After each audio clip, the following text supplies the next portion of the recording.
Prepare to delve into the thrilling tale of a formidable mob enforcer turned unlikely hero, a versatile force to be reckoned with. Echo.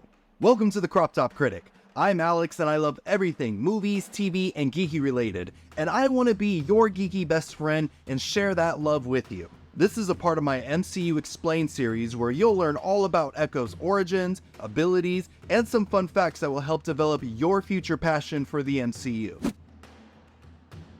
First appearing in the 1999 comic Daredevil issue number 9, Maya Lopez, aka Echo, is a woman who has had a morally complicated life. Maya grew up with her father, William Crazy Horse Lincoln, after her mother deserts their family, and despite being a criminal, William was a loving father to Maya.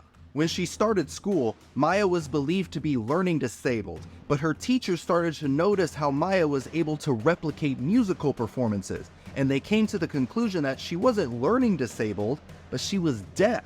At the age of 9, Maya's father starts to work with Wilson Fisk, aka the Kingpin, who eventually has William killed. The Kingpin then becomes Maya's legal guardian, hoping to one day use her talents for his criminal empire. As Maya was growing up, the Kingpin was subtly manipulating her into learning martial arts, which she excelled at due to her mimicking ability. Taking on the name Echo, she becomes an enforcer for the Kingpin and protects him from superheroes such as Daredevil. But after learning the truth about Kingpin killing her father, she responds by shooting him in the eye and then becoming a superhero. That's a great way to start your hero career. Maya Lopez makes her debut in the MCU in the Disney Plus series Hawkeye, where she's played by the wonderful Alaqua Cox. Maya is a member of the Choctaw tribe who, after the death of her mother, moves away from her hometown with her father William and becomes the protege of the Kingpin, Wilson Fisk. After her father is murdered by an assassin known as Ronin, Maya becomes one of the Kingpin's commanders in order to one day get revenge on Ronin. Maya started hunting the hero Hawkeye, believing that he was her chance to find Ronin, but she's shocked to learn that not only is Hawkeye actually Ronin, but it was Wilson Fisk that orchestrated the murder of her father.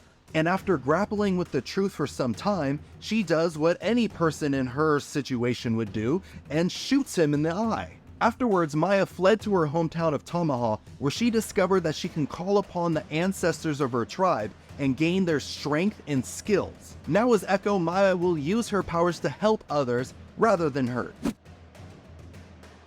Echo is a strange case in the MCU because her powers are different than what they are in the comics.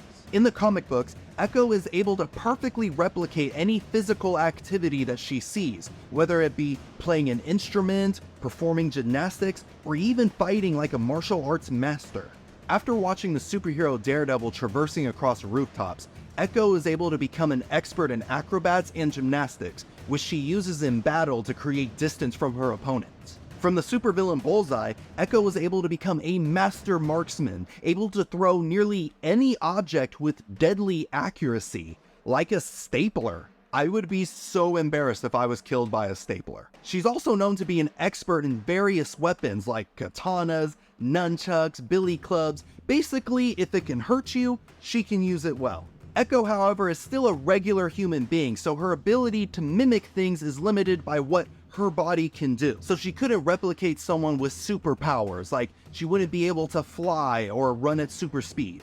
For the MCU, Echo's powers are changed from mimicry to avoid confusion with another character that came before called Taskmaster, who has the same ability. Instead, Echo has the power to echo through generations of her Choctaw tribe, channeling their knowledge and skills, which lead to her being a master fighter and acrobat. Echo also has the cool ability to heal people's mental scars. Echo can enter into someone's mind and have them experience traumatic or repressed memories, and if they allow her to, she can help them overcome it. That's definitely a superpower I would love to have in the real world. Instant therapy? Yes, please. At the time of this video, we only have one very short season about Echo, and her powers are still developing. So hopefully by her next appearance, we'll see much more of what her Echo powers can really do. But if that's not enough to convince you how cool Echo is, here are 5 fun facts that should put you on the Echo hype train. In the MCU, Echo is played by Alaqua Cox, who, just like Echo, is actually deaf. But Cox is also an amputee, and Marvel Studios wanted her badly enough that they were willing to change the backstory of Echo so that she too was an amputee. This is a beautiful display of representation in the media, and one of the many reasons why I love the MCU. They're showing that anyone can be a hero, no matter their background, how they're born, none of that. Hopefully we'll continue to see more casting like this. In the comics, Echo is known to be a performance arts professional. Thanks to her being able to mimic physical abilities, Echo is able to have the skills of professional dancers and musicians, her specialty being the piano. She uses these skills to put on shows at theaters, with many people applauding her talents, including her #1 fan, the Kingpin. He was playing up the loving father act really well.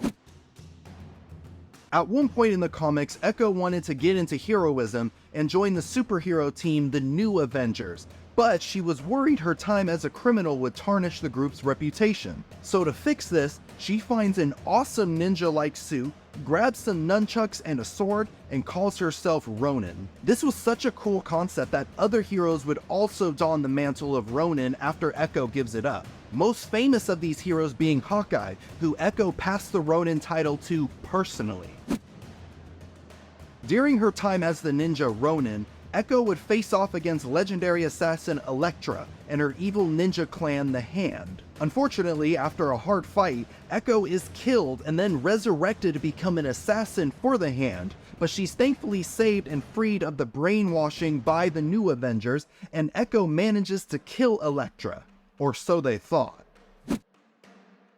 When the Phoenix Force, a cosmic entity that personifies the cycle of life, death, and rebirth, comes to Earth in search of a new host, it forces heroes of Earth to fight in a tournament to help its decision, with Echo being one of these heroes. Echo had to face the powerful hero Namor and was beaten to near death, but her resolve had impressed the Phoenix, so despite losing, the Phoenix chose Echo as its new host, and instantly she became one of the most powerful beings in the entire Marvel Universe. But which character or MCU topic do you want to learn about next? Let me know down in the comments below. And if you enjoyed this video and you want to see more, click on the boxes right here, and I'll see you in a bit.